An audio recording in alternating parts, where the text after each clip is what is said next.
আসসালামু আলাইকুম। ওবায়দুল কাদের ও স্বরাষ্ট্রমন্ত্রীকে ক্ষমা চাওয়ার আহ্বান জানালেন যশোরের এমপি আজিজুল। দর্শক, আজিজুল আমার অঞ্চলের কেশবপুরের এমপি। তার এই বক্তব্যে তার প্রতি আমার দারুণ শ্রদ্ধা বেড়ে গেল। এই আজিজুল কিন্তু শপথ নেওয়ার জন্য সবার মনে আছে যে এমপি ভবনে গিয়েছিলেন সিএনজিতে করে। সেই মানুষটি বলছেন তিনি একেবারে যশোরের পরাক্রমশালী নেতা আওয়ামী লীগের শাহিন চাকলাদারকে পরাজিত করে তিনি স্বতন্ত্র হিসেবে জিতেছেন। স্বতন্ত্রভাবে জেতার দেখেন এটা একটি বড় একটি পাওনা বা একটা ভালো ফলাফল হচ্ছে সে স্বাধীনভাবে বক্তব্য রাখছে।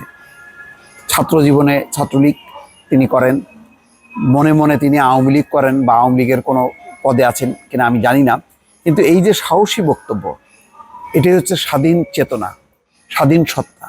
এমনটাই হওয়া উচিত। আজকে যেই ঘটনা ঘটেছে ছাত্রদের উপর, যেই গণহত্যা, যে নির্যাতন নিপীড়ন, এতে আওয়ামী লীগের যারা বিবেকবান তারাও কিন্তু ভালো নেই। তার বহিঃপ্রকাশ কিন্তু ঘটছে। যারা কখনোই কথা বলেনি, প্রতিবাদ করেনি, এখন কিন্তু তারাও প্রতিবাদ করছে। আজিজুল তাদেরই একজন।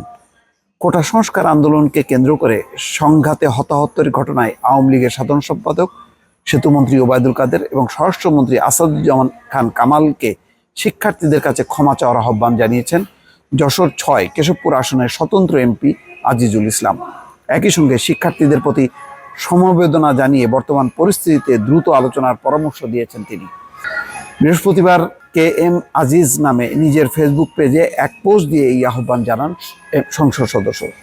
সাধারণ শিক্ষার্থীদের মনের কষ্ট দূর করতে এই মুহূর্তে করণীয় কি শিরোনামে দীর্ঘ পোস্ট দেন আজিজুল কেশবপুর উপজেলা ছাত্রলীগের সাবেক নেতা।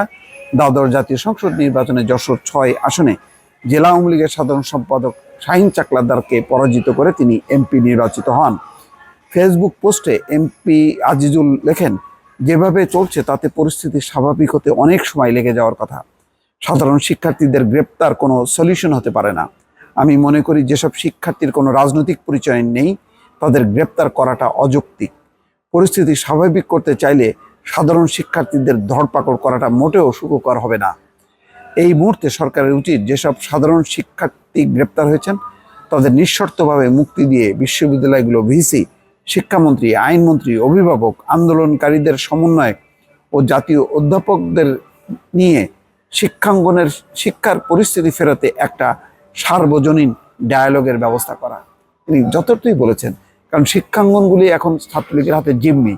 এখানে সাধারণ ছাত্রছাত্রী, শিক্ষার্থী বা ভিন্ন মতের কোনো উচ্চারিত হবে সেই পরিস্থিতি ছাত্রলীগ রাখেনি।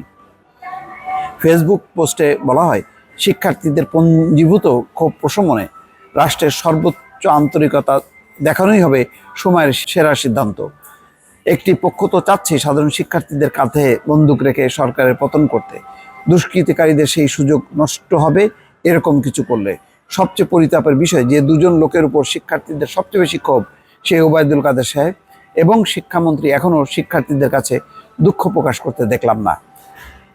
অবশ্যই শিক্ষার্থীদের কাছে তাদের ক্ষমা চাওয়া উচিত। পোস্টে দেশের মঙ্গলে রাষ্ট্রকেই শিক্ষার্থীদের মনের ক্ষোভ প্রশমনে কার্যকর উদ্যোগ নেওয়ার প্রয়োজন বলে অভিমত দেন।